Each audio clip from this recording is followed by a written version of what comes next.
Welcome everybody. This is 15.1 through 15.3 today. So we're going to be talking about triangles. So your essential questions for today are as follows. What is an exterior angle of a triangle?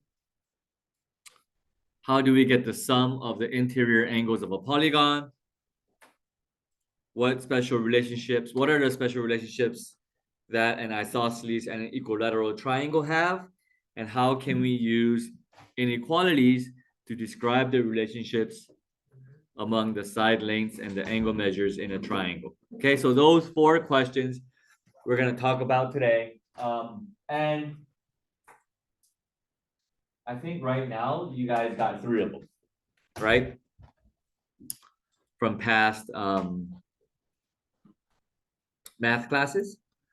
So here we have this chart, right? We have various polygons. A triangle has three sides to it. And the number of triangles a triangle has is 1. And the interior angle sum is going to be 180, right? Pretty simple. A quadrilateral has 4 sides. And we can create 2 non-overlapping triangles, right? So that's 2, and the interior angle sum is 360 degrees. Okay. Pentagon, we have 5 sides. We can make 3 triangles because non-overlapping triangles, meaning 1 and 2. So 1, 2, 3. And I missed that point, so please just be aware of that.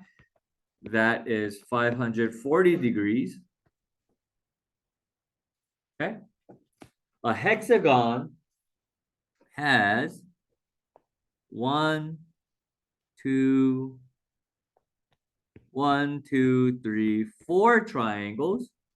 It has a total of 6 sides. The total sum of the angle measures are 720. Octagon has 8 sides. It has 6 total triangles, and the sum of it is 1,080 degrees. Okay, so we talked about what an n-gon is, the n number of sides, right? I could give you something like a 20-sided polygon. So the number of sides we have is n. Number of triangles we can make, 3 sides creates 1 triangle, 4 sides equals 2 triangles, 5 sides equals 3 triangles, and so on and so forth. So the n number of sides creates n minus 2 number of triangles. Okay, it's just 2 less than what we have. So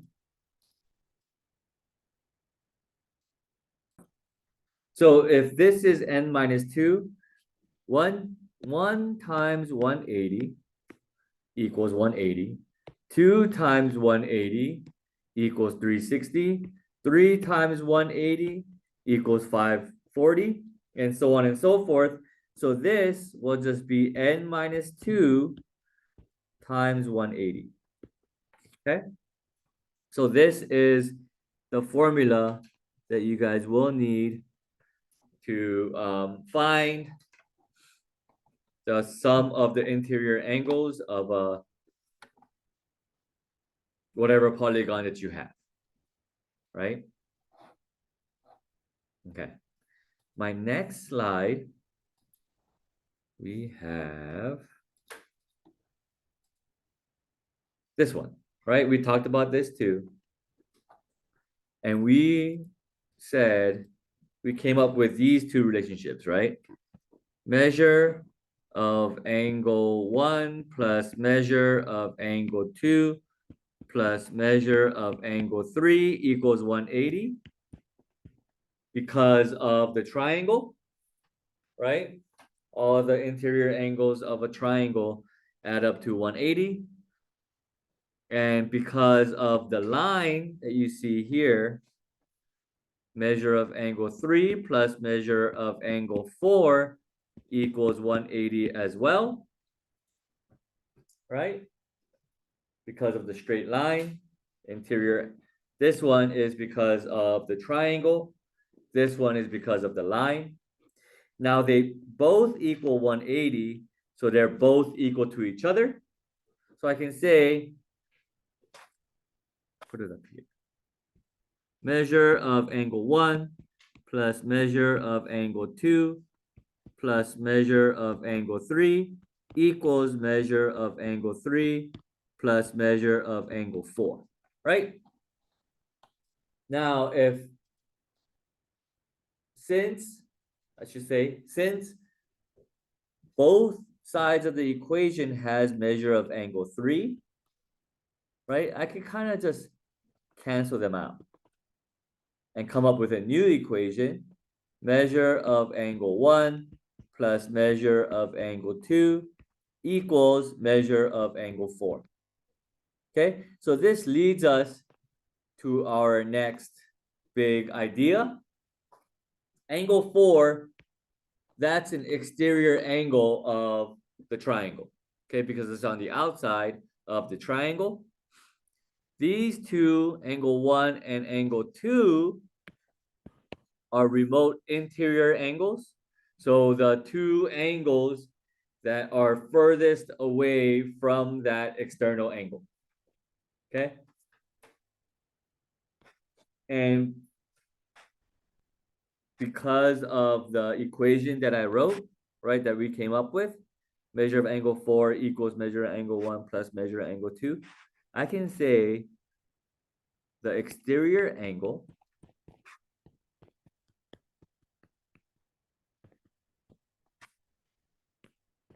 of a triangle is equal to the sum of the remote interior angles. Okay? So I could say that because of this equation here, right? And that is 15.1. Now 15.2, we talk about two special triangles, okay? An isosceles triangle and an equilateral triangle, right? So this one, the isosceles triangle, you guys seen this, I don't know, back in elementary school, right? So here, what type of relationship does the angles and sides have in an isosceles triangle? What an isosceles triangle? What does an isosceles triangle? What are the special characteristics of an isosceles triangle? They add up to 180, but all triangles do. All the angles add up to 180, right? All the angles are equal? No. It has no right angles? No, there's a right isosceles triangle. But what makes an isosceles triangle an isosceles triangle? All triangles have 3 sides, right? What makes an isosceles triangle an isosceles triangle? Huh? It's pointy? Sure, but all triangles are pointy. Narrow? But I can create one that's not. It has one special characteristic. There's 2 sides that are equal to each other, right? So I want to make those 2 sides equal to each other. Okay? So the special characteristic that an isosceles triangle has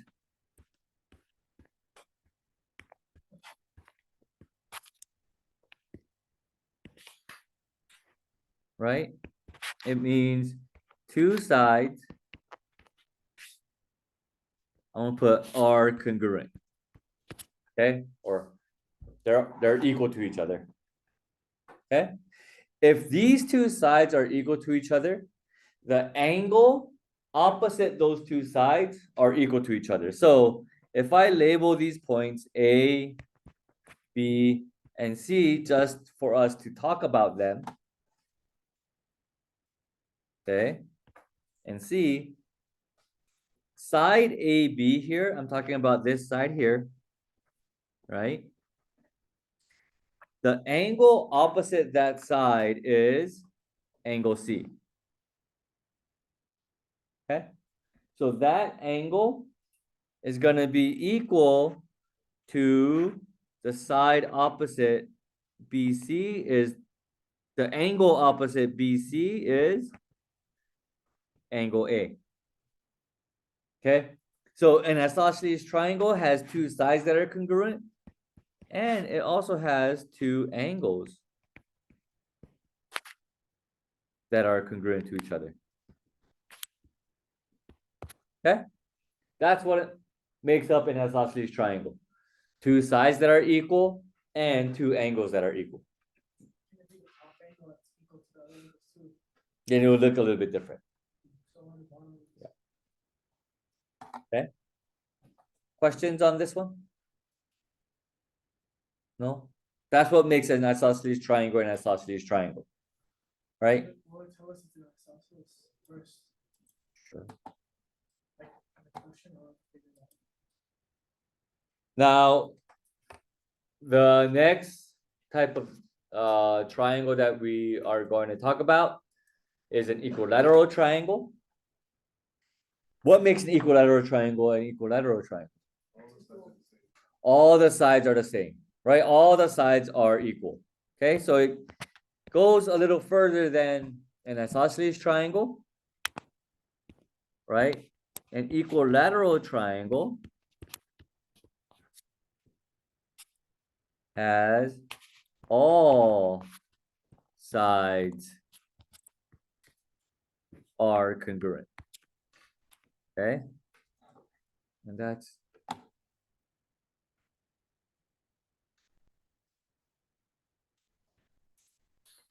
I want to write this out again.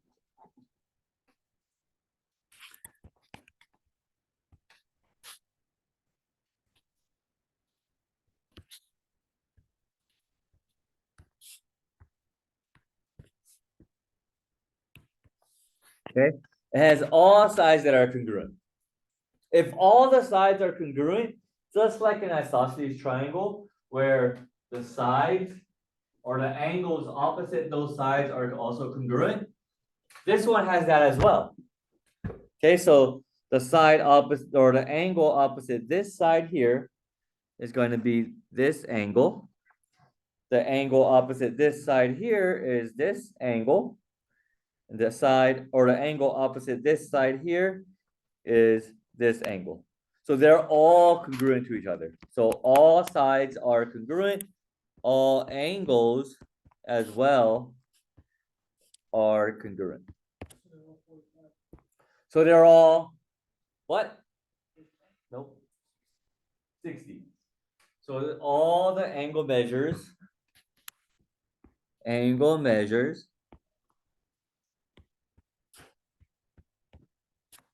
are equal to 60 degrees. Okay? Because 60 or 180 divided by 60 or 180 divided by 3 equals 60. All right, so later on in integrated 3, I believe, we're going to be talking about special right triangles, which is a 30, 60, 90, and a 45, 45, 90. Did we talk about them already in this class? No, right? Yeah. Okay, so my next slide. So those are the two special triangles that we're going to be dealing with. Okay. Now my next big idea is how do we use inequalities to describe the relationships between the sides of any triangle And I'm gonna pause the recording. I'll be right back. So this is an activity on GeoGebra. Okay. Let's say, for example, I'm gonna make it Jurassic so that you guys can see this. Okay.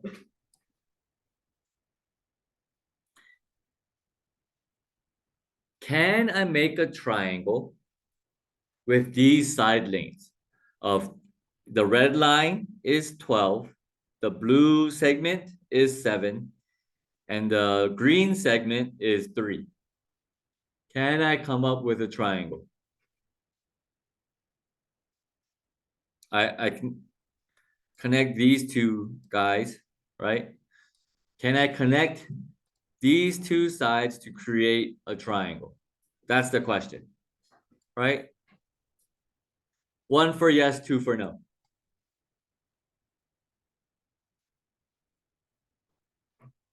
High up in the air, it's pretty much halfway, half. 1 for yes, 2 for no. Can I create a triangle with the side lengths of 7, 3, and 12? There was no I 5. have a question. Yeah. Can you move the red line? I cannot move the red line, but it's gonna be the same thing. Right? There's just one opening, right? Can't move the red line. I can't move the red line smaller because that's the side length. Right? But these 2 points here and here, they're already connected. So all I have to do to make this triangle is connect these 2 yellow points, right? And my question to you is, can I connect these 2 yellow points to create a triangle? 1 for yes, 2 for no again. High up in the air. Oh, now you got changed. Okay. Yes, it's a no, right? Because if I think about the segment or the 7 and the 3, they can't even come together, right? Yeah. The best I can make it even still is that, right? Yeah, I can't even make a triangle with the side length of 12. So my question to you, what does, or what is, now going by whole numbers, right? Because this is only by whole numbers. What's the maximum A can be if I leave 7 and 3 as is? With your fingers, right? If it's 10, I want to see 2 hands up. If it's any other number, what's the maximum going by whole numbers, right? What is the maximum that this can be? 10, 9, 8, 7, 6, 5, 4, 3, 2, 1. The biggest number going by whole numbers. I see 10s, 10, 10, 10, 10. What's the biggest whole number that my red line can be? 11. If it's 11, it's this, but it's below 10. Or it's 10 and below. I see a 9. I see 2 9s. 9, 9. Never mind. Okay. Let's try 10. Yeah. I'm gonna try 10. Can you guys come up with a triangle? What's the best that I could do with a 7 and a 3 and a 10 to make a triangle? Or to connect these 2 yellow dots? A straight line, right? Yeah. That's not it, but you guys can see, right? I should be able to cover up all the red, but that one's a little off. The 3 is a little off now. The 7 is a little off, but you guys can see that 3 plus 7 equals 10. Yeah, right? And they will just be 2 segments on top of each other, like this, right? So in order to make this little area, like this little area part here, right? Yeah, inside the triangle, that comes to 9. Now I can say, okay, let me figure this out.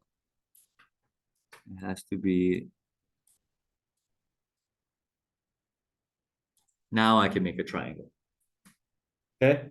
So in order for any triangle to have this yellow part of the triangle, the interior angles, right? The inside of the triangle, can we come up with a rule? Or just any rule in English? No, not Pythagorean theorem. It's nothing mathematical. I just want a rule that you guys can make up. A plus B need to be over C. A plus B needs to be what? Greater than C. Greater than C. Yeah. Any two sides of the triangle, the sum of them needs to be greater than the third side. Okay?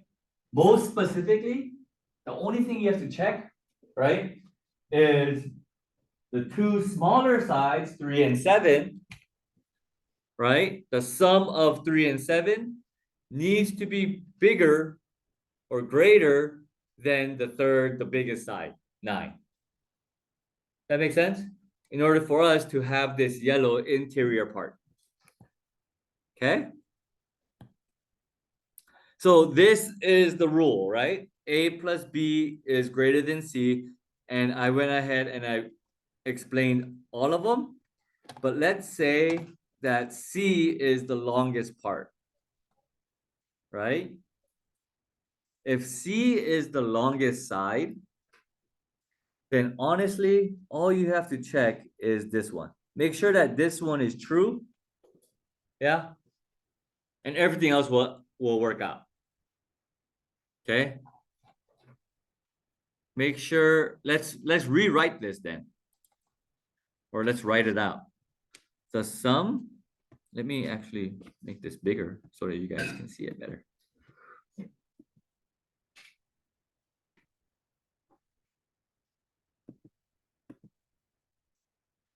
Okay, let's write this out. The sum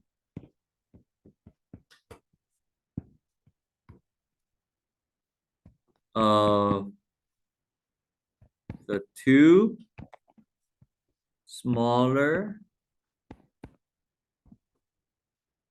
sides must be greater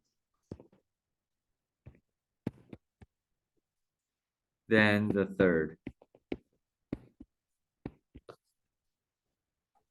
Than the third. The sum of the lengths of the sum of the lengths.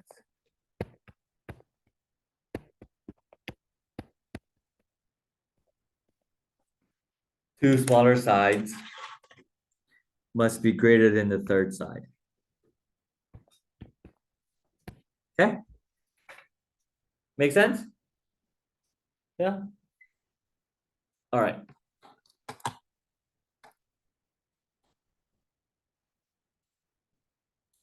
Last one.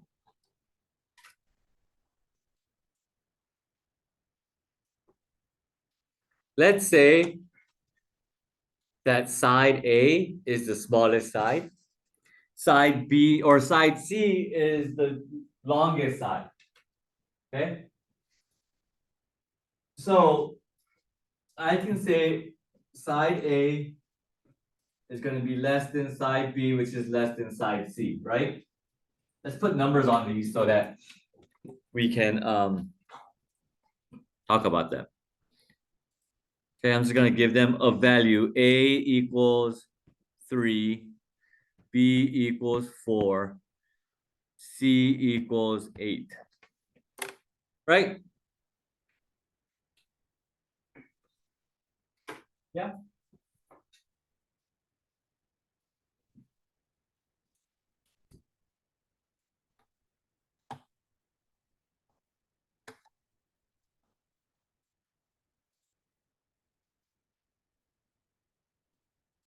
So I changed the value of C because 3 plus 4 equals 7, and it was C's value was 8, and that we could never happen. That could never happen because the sum of any two sides of a triangle must be greater than the third. Okay? So this could happen, a 3, 4, 5 triangle, right? So if A is the smallest side and C is the biggest side, that makes B, or that if A is the smallest side and C is the largest side, that makes B the one in the middle, right? If it has that relationship of A is less than B, which is less than C, ordering it from least to greatest, right? The angles opposite those sides have that same relationship. So the angle, which is opposite of A, which is 1, right, is the smallest angle because A is the smallest side. Okay? We cannot just look at our eyes. Yeah, we can't use our eyes to be like, oh, yeah. Yeah, we can never, ever, ever just use our eyes. Okay? Less than whatever opposite of B, the angle opposite of B is 2, right? Measure of angle 2, which is less than C is angle 3. Okay? And this works, class, vice versa. Meaning if I know the relationship between the angles, the side opposite those angles have the same relationship. Okay, so it works both ways. So if I know our side A is the smallest side and side C is the largest side, then that leads me to say these angles opposite, right, have that same relationship. If I'm given the angles, I can say the sides have that same relationship. That makes sense? Yeah. Yes. In our relationship where A is less than B and B is less than C, would you say that A has to be at least half of C? No. I can have a 1 and a 5. Yeah. There's no relationship between the sides yet, besides a right angle. Yeah, a right triangle. Okay, so that is the lesson for today, class, on 15.1 through 15.4.